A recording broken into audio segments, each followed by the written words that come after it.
Está no ar mais um episódio, então, do nosso podcast Saúde e Bem-Estar aqui na tua Rádio Alvorada.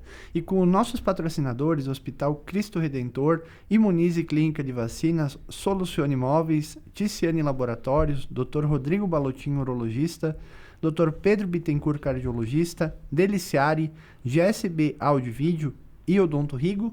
Hoje falaremos sobre fibromialgia.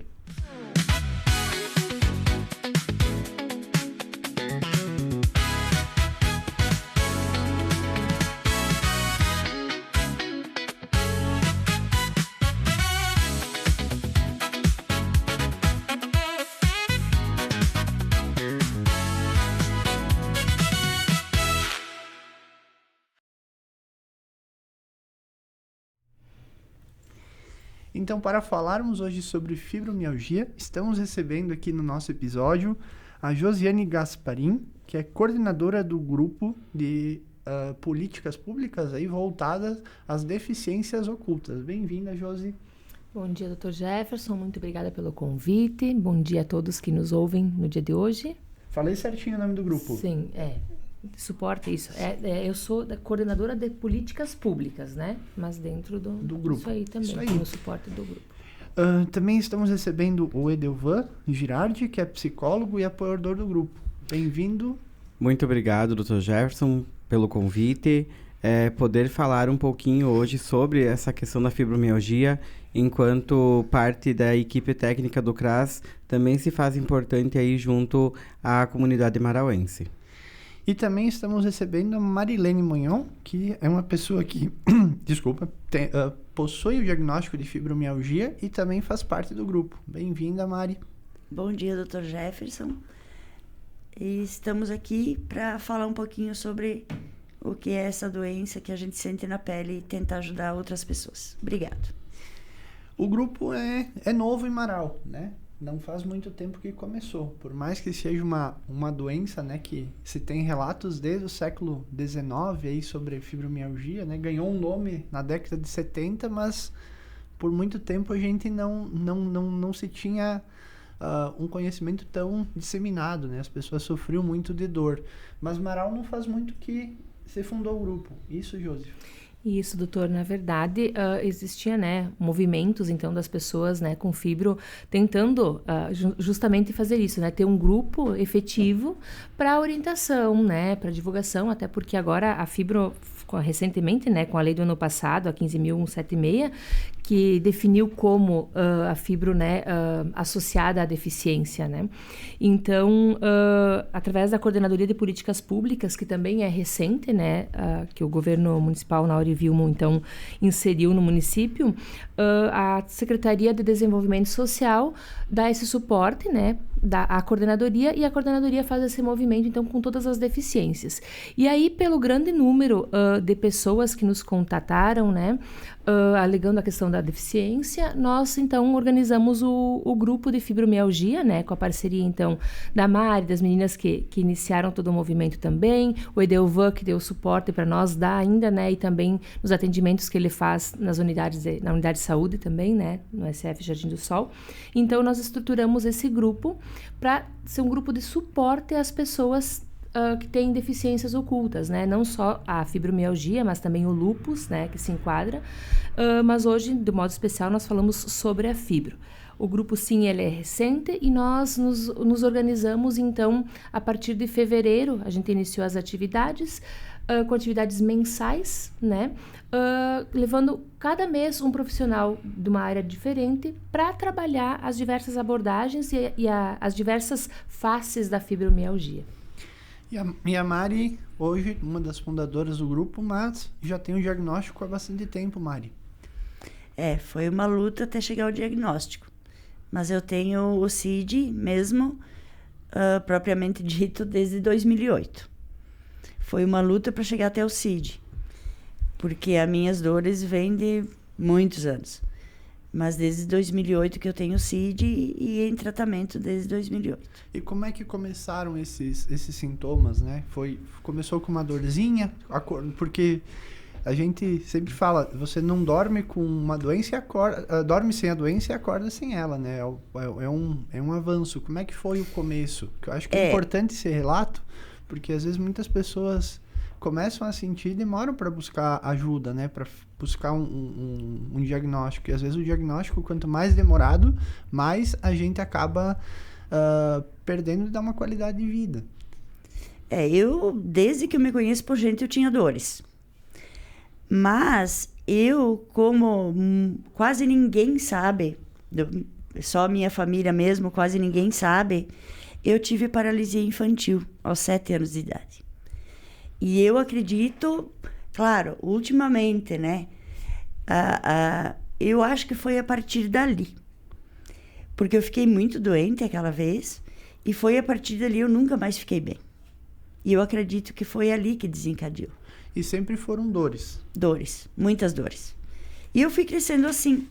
Só que aquilo era normal, a gente corria, era criança, parecia, né? Tu tinha dores, mas ia. E isso com a idade foi piorando. Daí tu trabalhava, casei, tinha filhos, e isso foi piorando, piorando. Só que eu ia em médicos, tinha médico que me dizia que o que eu sentia, ele sentia também, que era normal. Porque ninguém conhecia essa doença, né? Fazia exames, não dava nada. Então, dizia, não tem nada, né? Era fingimento, porque não dá nada em exames. E eu tinha dores. Aí tu suportava. E foi indo. Até que um médico, claro, já tinha na ciência alguma coisa sobre fibromialgia. Que daí foi começar a esmiuçar e chegou ao diagnóstico. E além das dores, quais outras limitações tu vinha tendo, assim, ou começou a ter no decorrer do tempo? A rigidez muscular, cair coisas da mão e quebrar, cair. Eu tive até fratura num braço por um tombo. Perca de memória, guardar coisa e não achar onde eu guardava, depois menos esperava eu achava.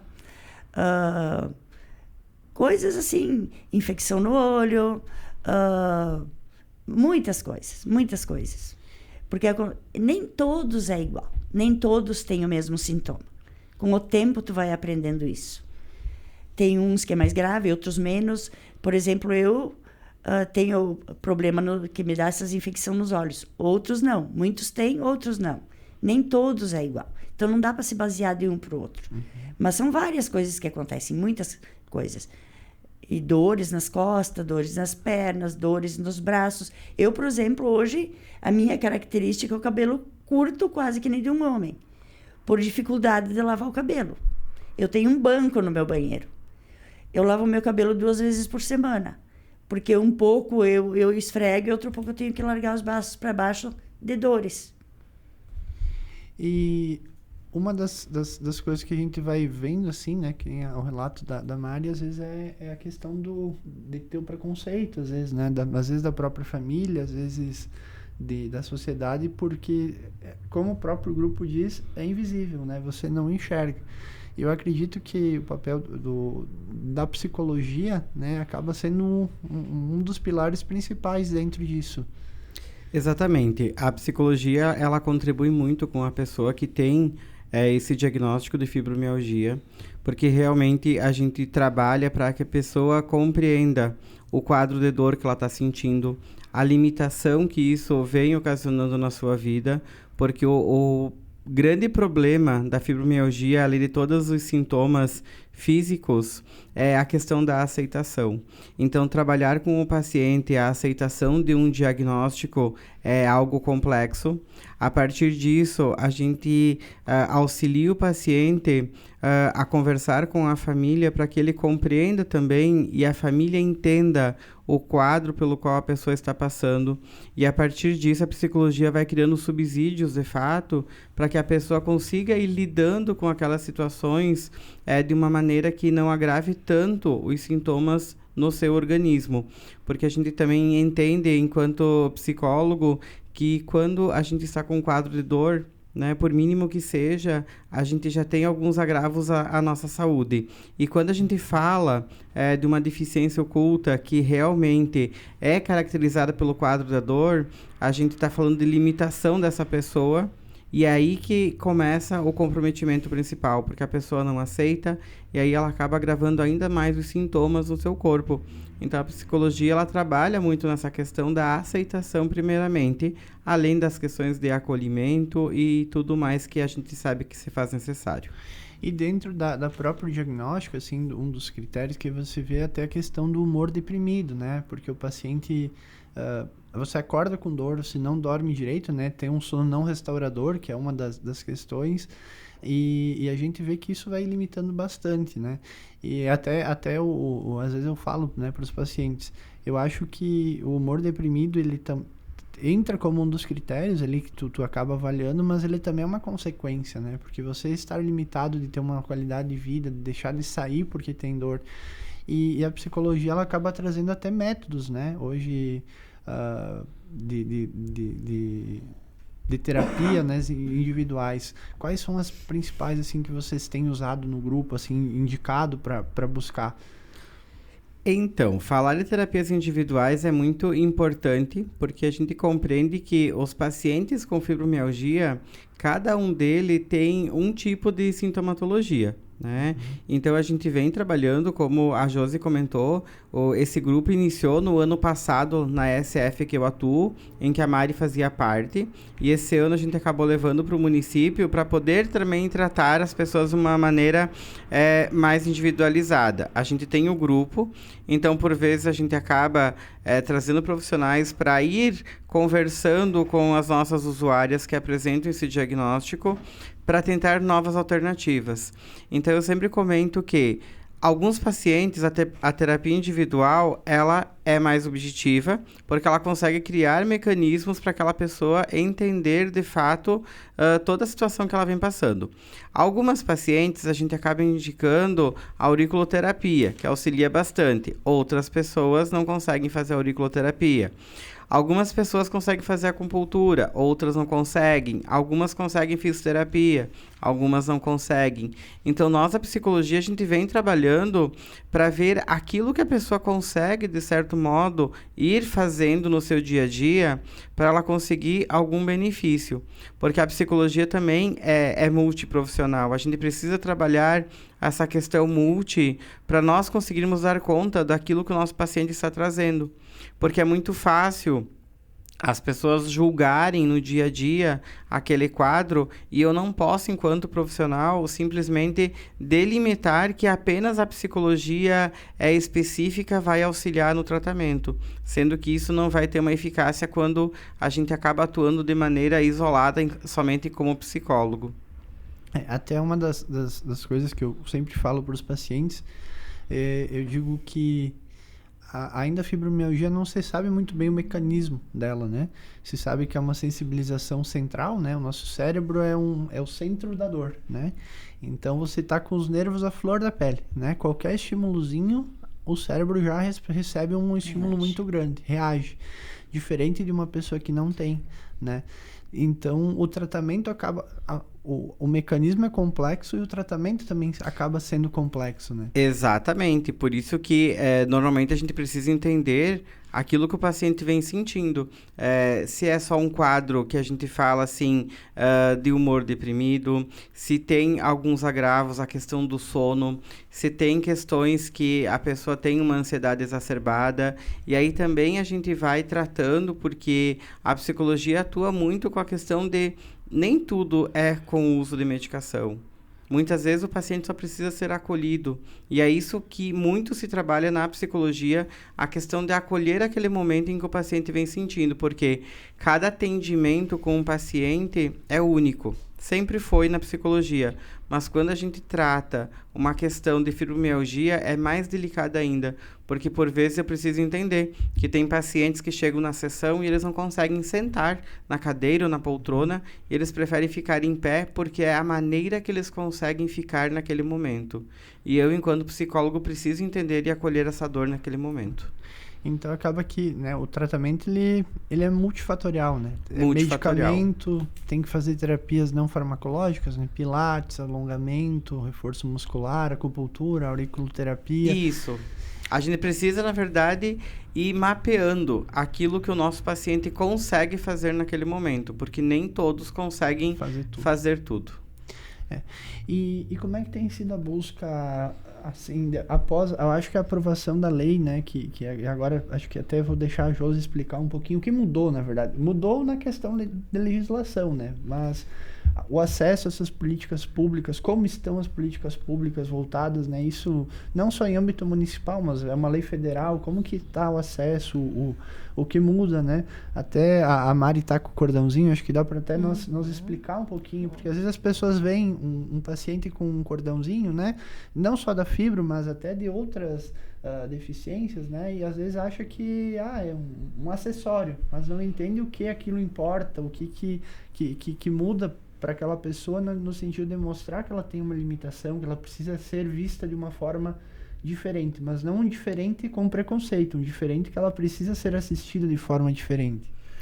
Doutor, então, no âmbito da deficiência, né, a gente sempre trata o sujeito como alguém biopsicossocial, né? Então, tem os aspectos biológicos aí, os aspectos psicológicos e os aspectos sociais, né?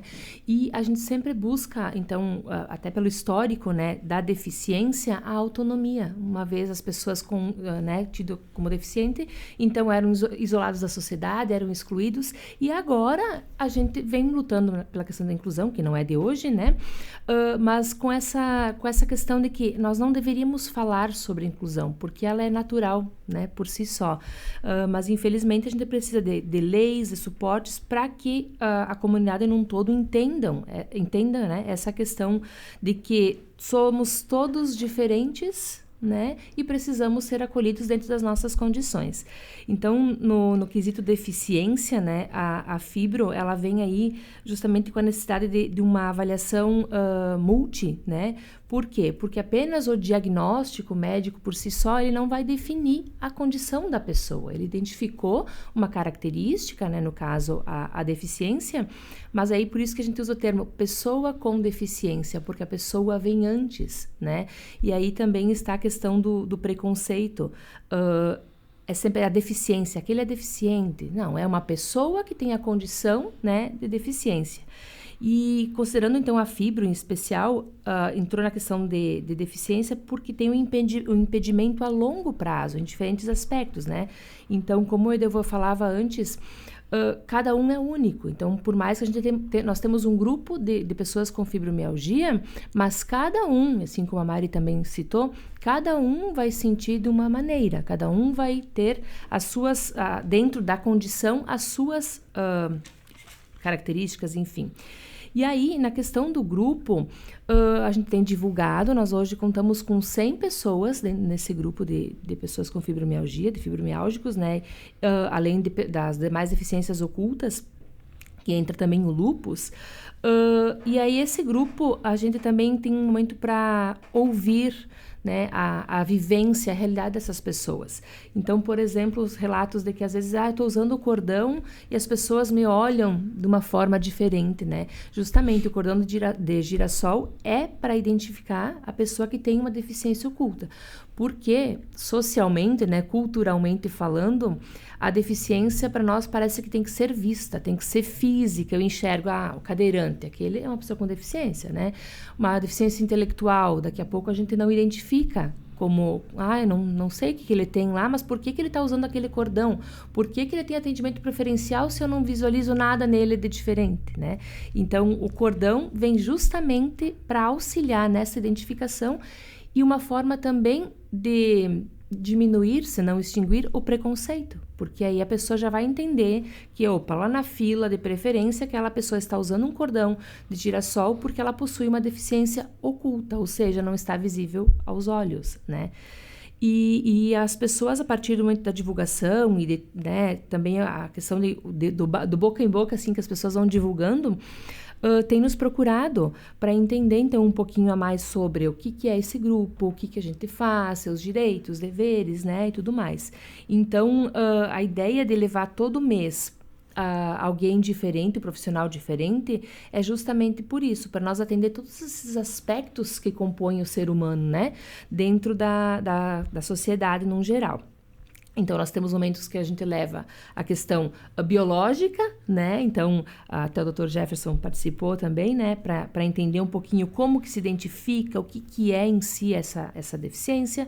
Os aspectos psicológicos, né? Então, junto com o Edelvan ali, para a pessoa se conhecer, se entender, porque a gente busca pela autonomia da pessoa. E nós normalmente usamos a expressão que diagnóstico não é prognóstico, né? Porque a pessoa tem essa condição, mas isso não vai limitar ela. Pronto, uma vez que eu tenho um diagnóstico, eu não posso fazer mais nada, eu não posso mais ter uma vida lá fora. Pode sim, se conhecendo, entendendo as suas limitações e buscando a sua autonomia. Na verdade, né? gera mais um desafio até para o próprio paciente, né? Porque é uma doença que não... Uma síndrome, na verdade, né? Isso. Porque ela afeta múltiplos sistemas, né? E a longo prazo, tu não pode tirar ela, né? E não existe hoje, às vezes, o paciente... eu quero um remédio, né? Como se fosse você prescrever um medicamento e vai resolver. Mas é um desafio porque não é só o medicamento, né? Não. Que nem eu vou falar muito bem, né? Você tem que ver qual é a situação daquela pessoa. Daqui a pouco não é só... Ela tá tudo bem com dor, a gente vai medicar para a dor, mas... ela precisa daqui a pouco do acolhimento, ela está com muitas contraturas, ela precisa de uma fisioterapia, precisa de uma acupuntura.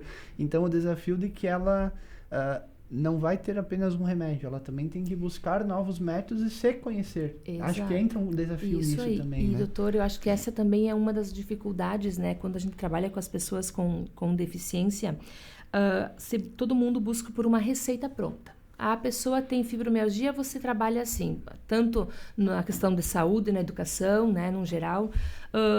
Tem deficiência intelectual, você tem que fazer tal coisa. Não existe uma receita pronta para isso. Eu acho que é aí que está um ponto também de preconceito na sociedade, porque uma vez diagnosticado, é para você se entender e você entender aquela pessoa e a partir daquilo, o que a gente pode auxiliar, adaptar no dia a dia para que ela tenha uma vida, né, normal como as demais. Então, as questões das políticas públicas hoje, eu acho que também é um ponto bem crucial, essa questão de como atender a individualidade de cada sujeito, dentro das suas necessidades. A gente sabe que tem leis de amparo, de suporte, né, tudo mais, mas cada indivíduo é único no seu contexto, na sua essência, e o que a gente procura? Entender esse contexto e acolher da forma, né, mais próxima possível dessa realidade. Então, acho que essa sensibilidade no lidar com a pessoa com deficiência, não apenas rotulando, né, eu acho que é o passo que nos leva a mais próximo de uma inclusão efetiva. E depois da lei, Mari, você acha que tem melhorado, tem começado a mudar a percepção das pessoas? Porque às vezes as pessoas acham, ela vai ter a preferência na fila lá do mercado. É que não entende que, não estou vendo, mas talvez aquela uma hora que você vai ficar de pé, para quem não tem uma fibromialgia, é algo que você vai ficar um pouco cansado, mas para quem tem fibromialgia pode ser uma exaustão muito grande, né?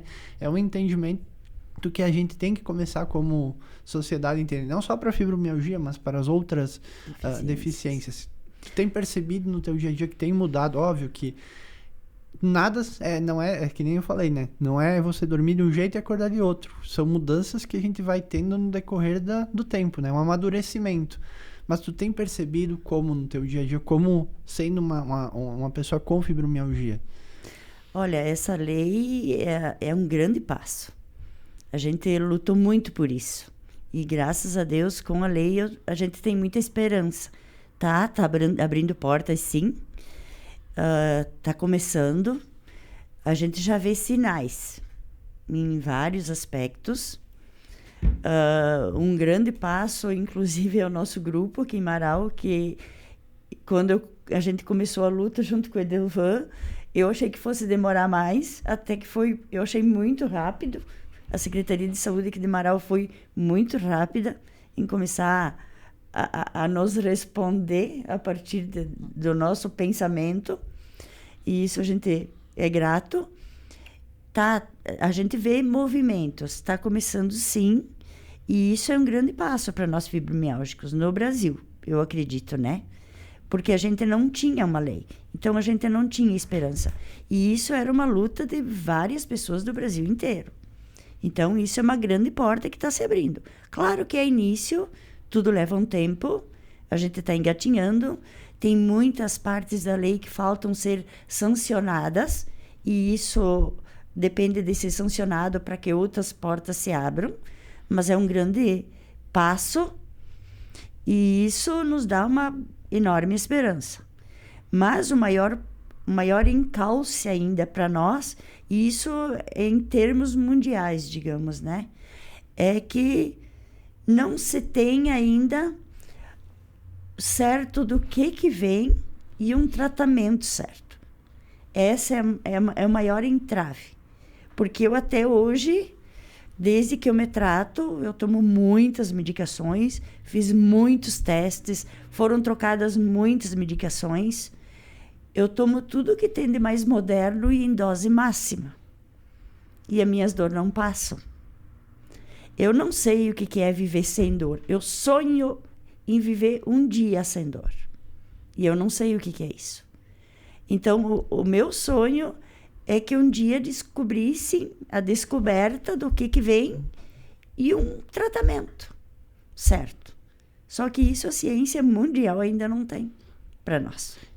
Até acho que é importante nós falar até para quem está acompanhando, às vezes, né, que tem aquela dúvida, porque a fibromialgia, ela é diferente de por exemplo, uma fratura ou uma lesão de um tendão, ela não é uma alteração estrutural, né? Ela é uma alteração funcional do organismo. Então, os exames, né, vão fazer uma ressonância. Pode fazer uma ressonância do corpo inteiro. Não vai aparecer, porque a ressonância, né, que hoje é um dos exames mais de ponta, que a gente pode ter acesso, assim, né, mais fácil, ele pega alterações de estrutura, né, não pega alterações funcionais.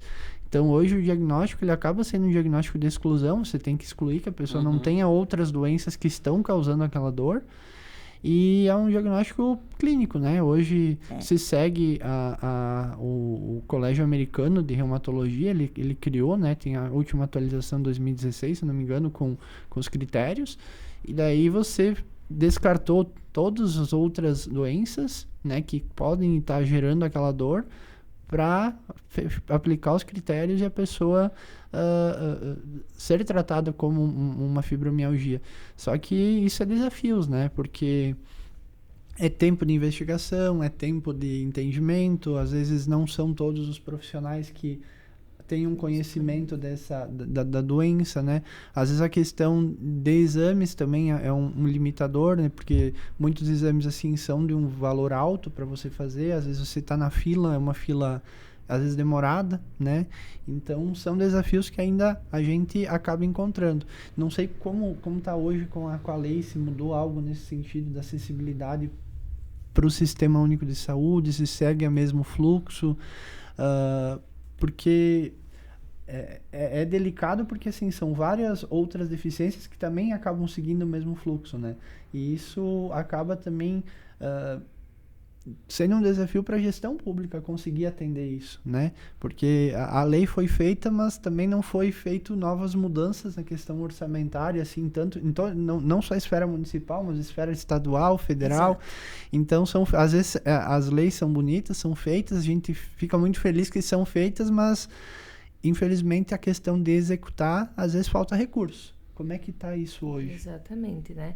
Como foi dito, doutor, a questão é que tudo acontece com uma velocidade, né, rápida, mas algumas, em contrapartida, outras lentas, né? A questão da execução, como foi dito.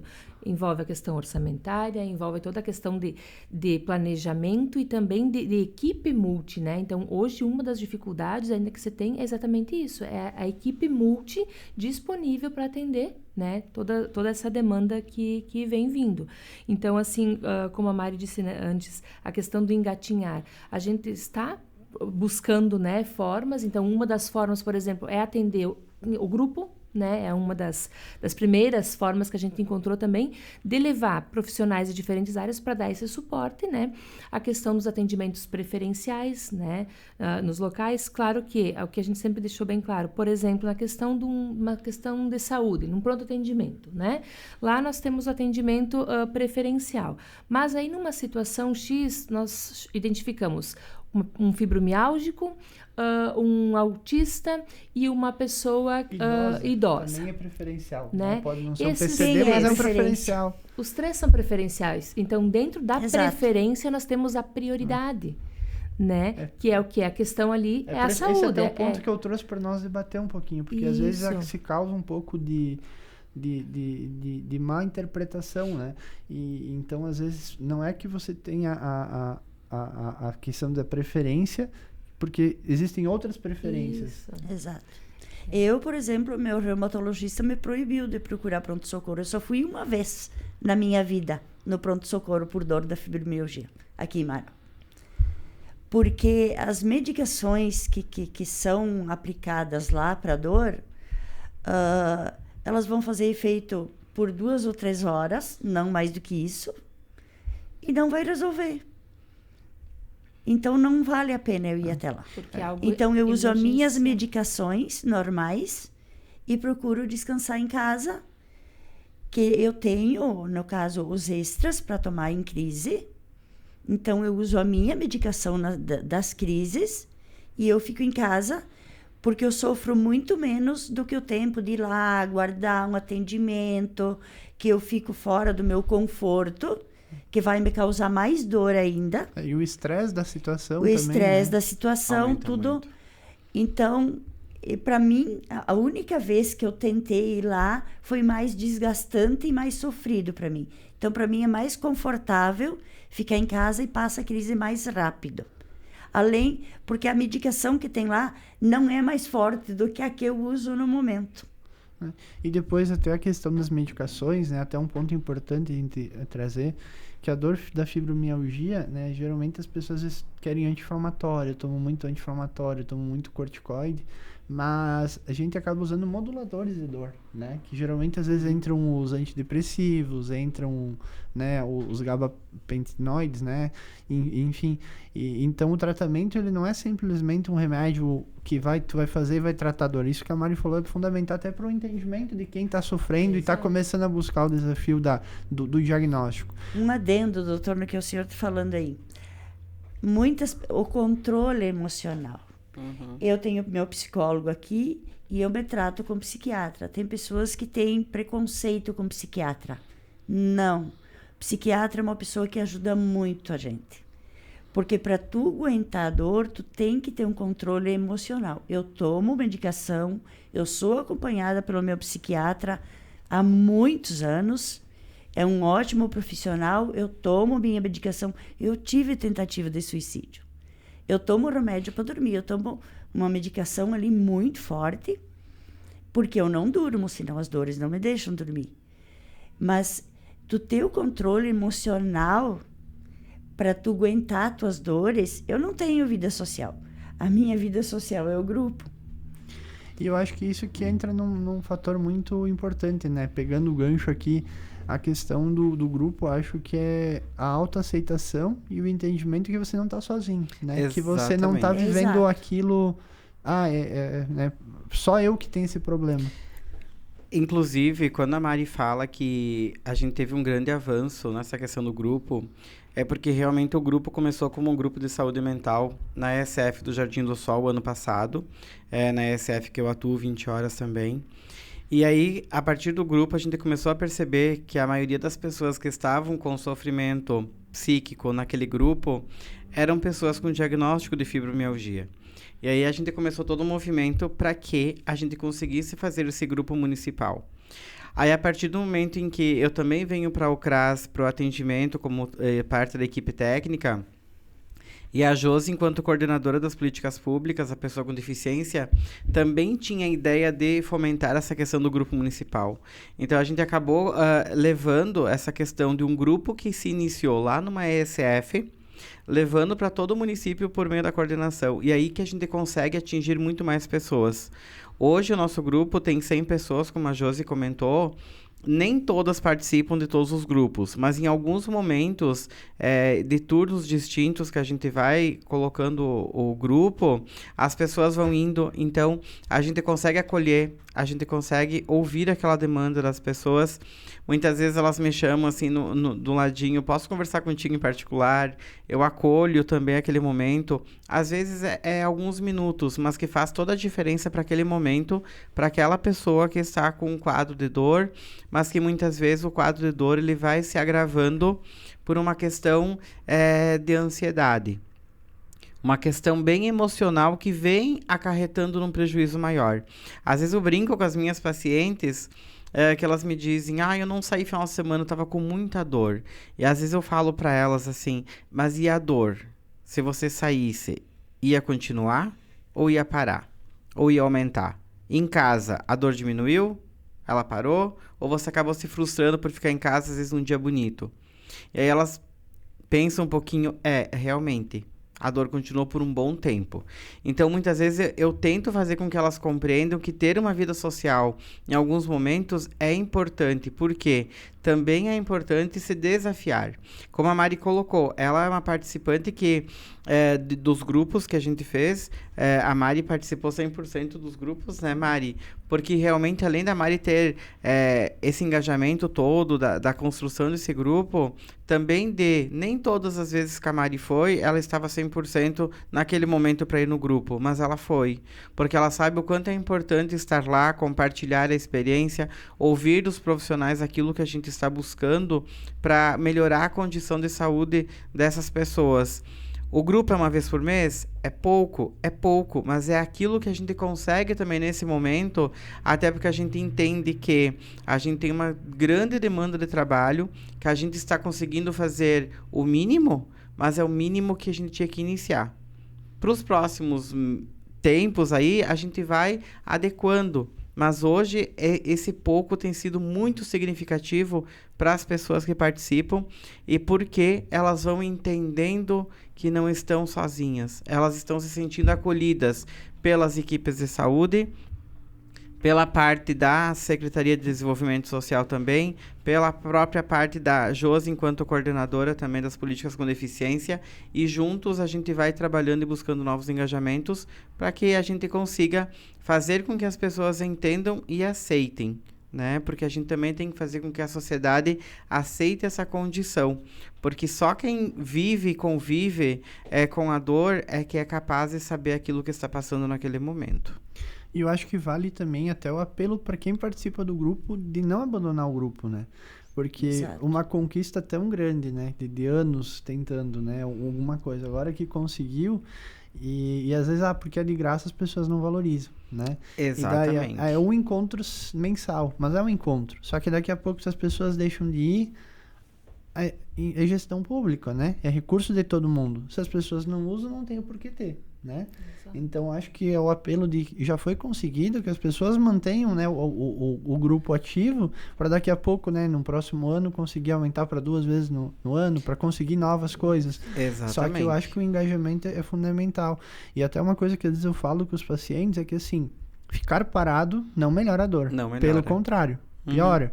Porque a fibromialgia, os estudos mostram que quem faz atividade física tem crises mais leves ou tem menos crises, né? Porque se você ficar parado, sua musculatura vai tendo encurtamento, vai aumentando as contraturas musculares, vai causar novos geradores de dor, né? Então, essa questão de, eu estou com muita dor, não vou no encontro hoje. Mas será que daqui a pouco eu não perdi uma informação importante naquele dia, uma vivência, um acolhimento, né? E eu sempre comento, doutor, que a pessoa com fibromialgia, ela não tem que se limitar com aquele quadro de dor. Ela tem que se desafiar.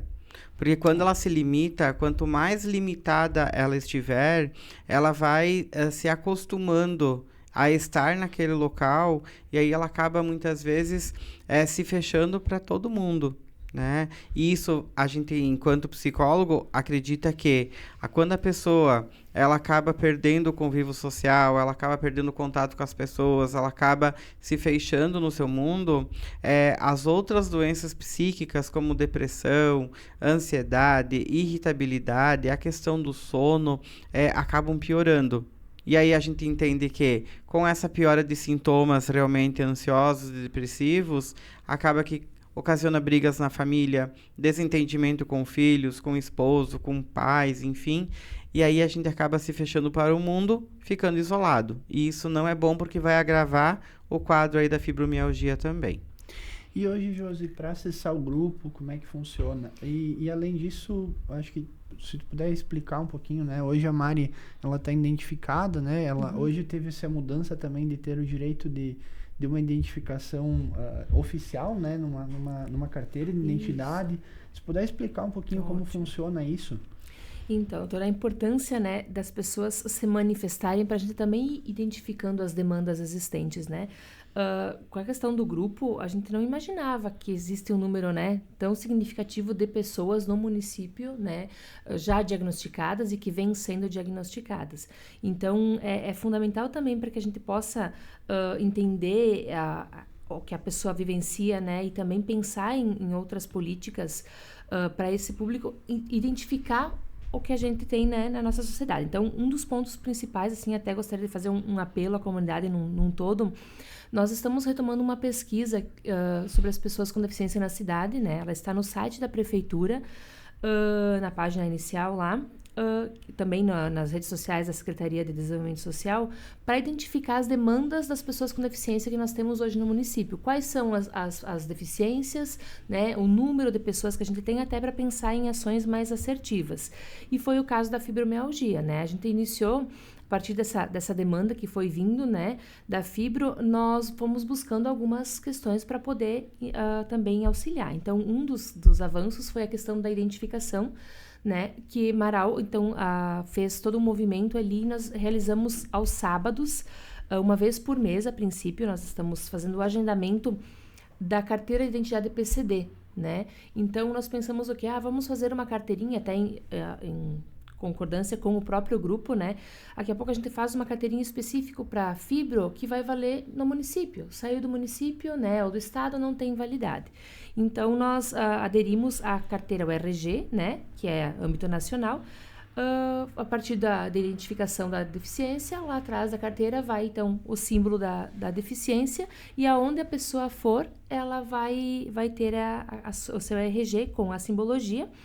E aí, a gente, através da coordenadoria, a gente faz o agendamento aos sábados. Então, são pessoas que a gente agenda o horário, sábados de manhã, uma vez por mês, que estão conseguindo fazer, além das que já têm agendado pelo aplicativo ao longo da semana, né? Outra das demais informações também que a gente vem passando no grupo é a questão dos benefícios, né?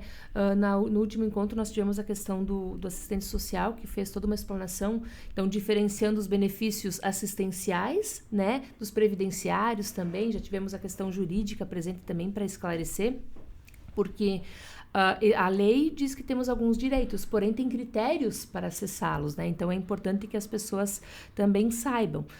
Nós temos a questão do passe livre também, que lá pelo CRAS as pessoas podem nos procurar, considerando os critérios, né? O benefício de prestação continuada, que é o BPC, também tem direito da pessoa com deficiência, porém tem que preencher alguns critérios, né?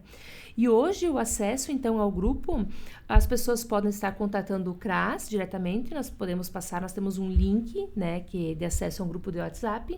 Nesse grupo a gente passa as informações de horário, de dias dos encontros, né, através da coordenadoria também de políticas públicas, né. Nós estamos, então, junto à Secretaria de Desenvolvimento Social e também com a sede lá no antigo CAC, que é próximo da Inovar, também com os atendimentos lá, para quem precisar nos procurar, enfim, para sanar dúvidas.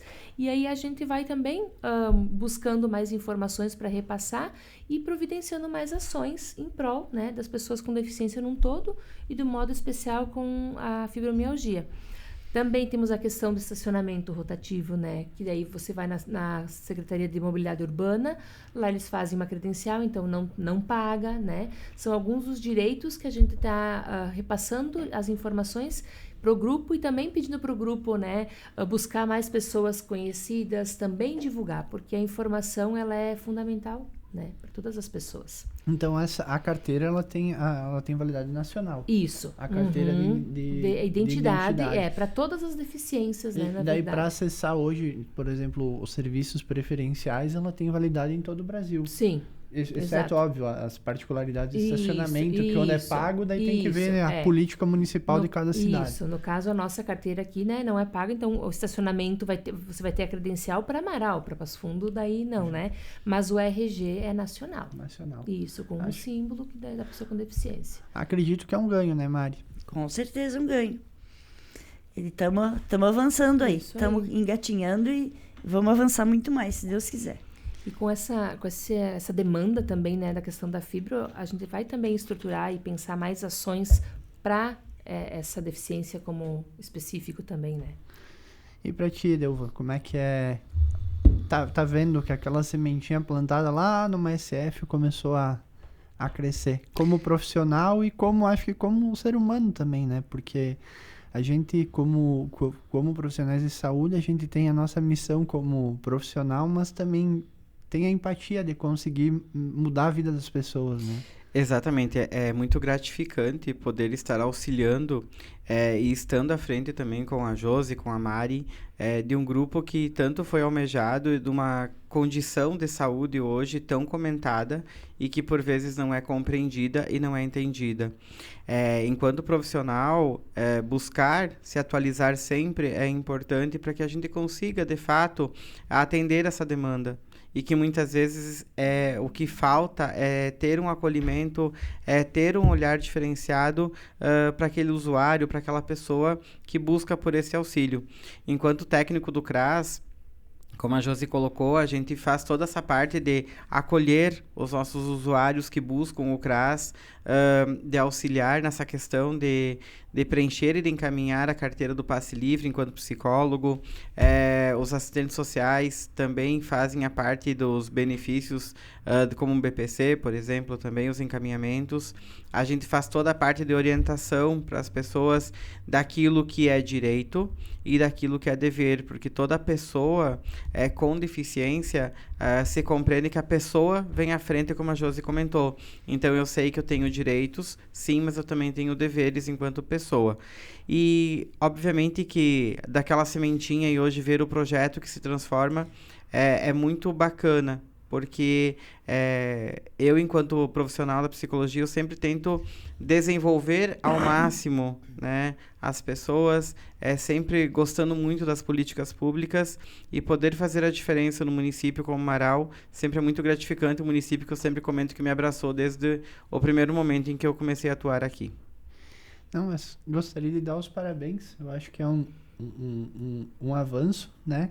Por mais que às vezes a gente acha é uma vez por mês, é algo pequenininho, mas começar é sempre o propósito, né? Começar é o mais difícil e a obra pronta depois sempre tem várias mãos que começaram lá no início e sofreram, né, os primeiros desafios. E acho que dá os parabéns para vocês por terem, né, se engajado tanto como usuário do sistema, como profissionais responsáveis e que sirva talvez de exemplo para outras cidades que também tem um número talvez até subnotificado de portadores, não só da fibromialgia, mas de outras deficiências ocultas e que às vezes sofrem não só pelo tratamento, mas por acharem que estão sozinhas, né?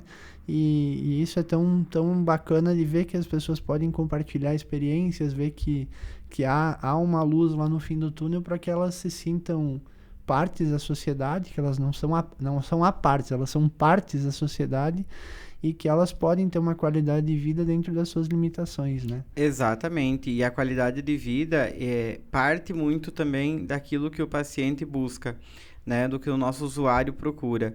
E a gente sempre comenta que as pessoas que tenham esse diagnóstico, procurem o grupo porque isso, além de nos auxiliar, né, enquanto políticas públicas de poder buscar por mais benefícios aí também para elas, a gente vai conseguir identificar, mapear e ver aonde estão os nossos usuários que dependem aí do Sistema Único de Saúde ou do sistema de políticas públicas aí assistenciais também. Então, a gente precisa saber onde é que estão essas pessoas. Hoje, pelo tamanho de Amaral, a gente tem 100 pessoas no grupo, mas a gente entende que tem muitas outras pessoas que talvez não tenham chegado até nós ainda, então, que procurem saber mais sobre essa questão da fibromialgia.